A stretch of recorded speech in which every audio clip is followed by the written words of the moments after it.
வள்ளியூர் மேலே சின்னப்புறம். நாங்கள் வந்து இது வந்து 50 வருஷமாக அதுக்கு போராடுறோம். எங்களுக்கு யாருக்குமே பட்டா கிடையாது. இந்த சர்ச்சுக்கு மேற்க யாருக்குமே பட்டா கிடையாது. நாங்களும் பார்க்காத ஆள் இல்லை. இந்த இருப்ப சபாநாயகர் நம்மளால தான் சரி நம்ம வந்திருக்காங்க நம்ம சர்டிஃபிகேட் அப்படின்னு கேட்டோம். இங்கே பாருங்க லெட்ரு இன்னும் உண்டு. லெட்ரு 35 பேருக்கு வந்திருக்குன்னு சொல்லி எங்களுக்கு லெட்ரு தந்தாச்சு. ஆனால் வந்து அளக்க வந்தாங்க, அளக்கவே இல்லை. 2 வீடு அளந்தாங்க போயிட்டாங்க.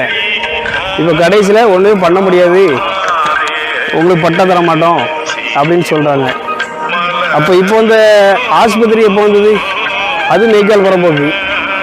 அதுக்கு உங்களுக்கு பட்டா எடுக்க முடியுது. அப்போ இந்த குடியிருப்புக்கு பட்டா வாங்க முடியாதா? 50 குடும்பம், இதுக்கு 60 குடும்பம். 50 வருஷம் ஆச்சு. நாங்களும் போராடாத ஆள் இல்லை. இப்போ வந்து ஆஸ்பத்திரி அப்பார்ட்மெண்ட்டுக்கு கிடைக்குது, எங்களுக்கு கிடைக்காது. அப்போ குடியிருப்பு எப்படி போனாலும் பரவாயில்ல, உங்களுக்கு பேரவங்கிற இடம் தான் வேணும்.